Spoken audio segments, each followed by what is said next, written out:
All right, let's just jump right into it. Today, we're unpacking a massive, kind of tragic irony of the modern world. Think about it. Never in the entire history of humanity have we had so much comfort, so much technology, and such easy access to incredible experiences. Yet somehow, this exact abundance has completely trapped us. In this explainer, we're going to explore how modern convenience is actually rewiring our brains against our own well being, and how ancient philosophy, paired with modern neuroscience, actually holds the ultimate key to escaping this trap. Let's kick things off with Section 1, the paradox of modern comfort. To really grasp where we are today, we kind of have to contrast our modern lives with the brutal struggles of the past. Think about this number for a second, 95%. For literally 95% of human history, just getting through the day was terrifyingly uncertain.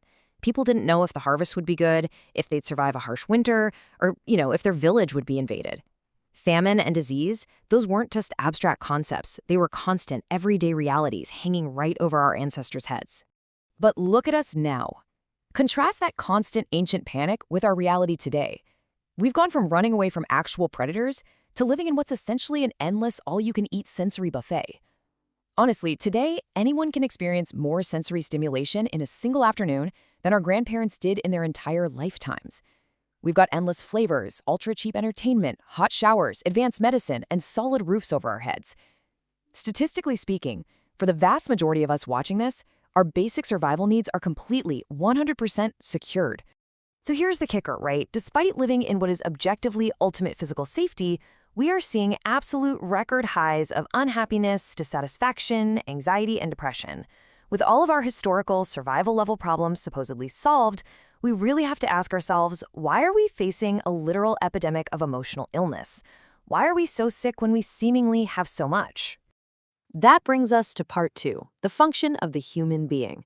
To find our answer, we're going to shift gears and travel back over 2,000 years to ancient Greece.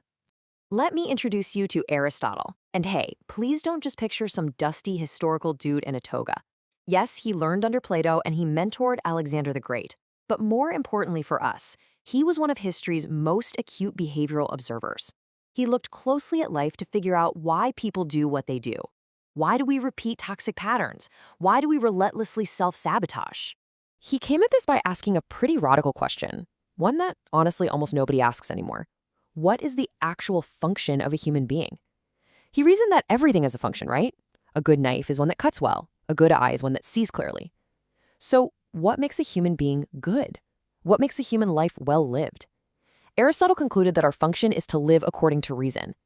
Not to be some cold, emotionless robot, but to consciously act in ways that are actually good for us, rather than just being blind slaves to our momentary impulses. And this brings us to his brilliant concept for happiness, eudaimonia. It translates from ancient Greek to good spirit, but practically speaking, it's that powerful sensation of inner dignity. It's that real pride you feel when you look in the mirror, knowing you kept the promises you made to yourself. It's hitting the pillow at night with the absolute certainty of a day well lived, according to your principles. Contrast that feeling with the absolute misery of neglecting your health, blowing off your sleep, or wasting 4 hours just scrolling on a phone. Eudaimonia is true, earned pride. Section 3. Pleasure is not happiness. Which brings us face to face with a super uncomfortable reality about our modern worlds. We have completely forgotten what actual happiness is. We literally have to separate these two concepts in our heads. Happiness, that eudaimonia, requires dignity and rational choice. Pleasure, on the other hand, that's just an instant, cheap reward. And today, the world constantly sells us pleasure disguised as happiness. Most people are out there chasing a never-ending state of instant gratification, disastrously confusing these cheap, fleeting thrills with a life well lived. Let's look at Section 4, the science of modern addiction. Let's build on this with a totally objective, scientific explanation of why this endless pursuit of pleasure is literally destroying our capacity to be happy. Now, I really want to make this crystal clear. This isn't a moral judgment. It's just how the brain works.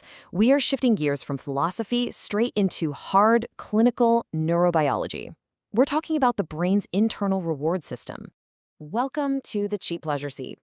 You see, dopamine isn't actually the chemical of happiness like most people think. It's the neurotransmitter of motivation and seeking. It's the engine that makes you go out and act. But when we constantly drown our brains in junk food, pornography, drugs, and endless social media scrolling, we create an absolute chemical catastrophe. Our reward system adapts to survive it. It builds a destructive resistance. What used to stimulate you just isn't enough anymore. Your brain constantly demands a bigger hit just to reach a normal baseline. And the result? You're left physiologically anesthetized. This is the ultimate trap of the modern world. Because your brain is demanding these massive, extreme stimuli just to feel literally anything at all. You physically lack the dopamine needed to enjoy the richer, harder things in life.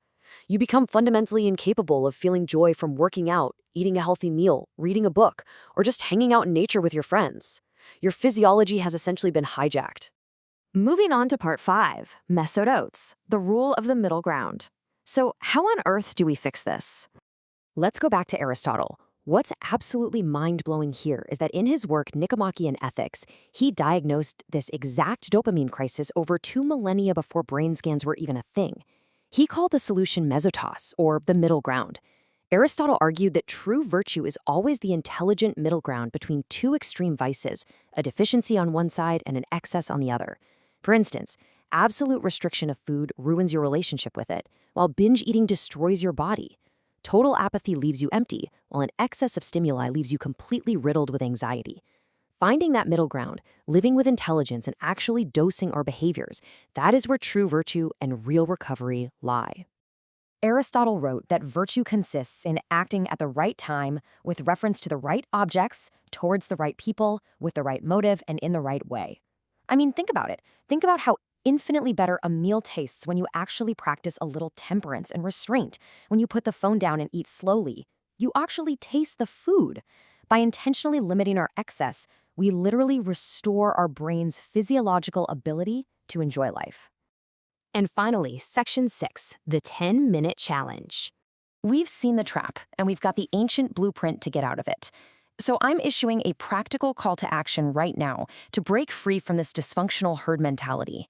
3 steps. Step 1, disconnect entirely from all digital stimuli today. Just put the phone in another room. Step 2, spend just 10 minutes, literally only 10 minutes, enduring absolute zero external stimuli to think honestly about the trajectory of your life. Ask yourself, are you actually proud of where you're headed? And step 3, start acting deliberately. Take small, rational steps to build up that eudaimonia, that inner pride we talked about earlier. I'm going to leave you with this final, incredibly profound thought from Aristotle. Happiness is an activity of the soul in accordance with virtue. True happiness isn't bought, it's not scrolled, and it's definitely not consumed. It is earned through dignity, reason, and self-mastery. I genuinely wish you true eudaimonia. Take those 10 minutes today to just explore your own mind. You might just change your life.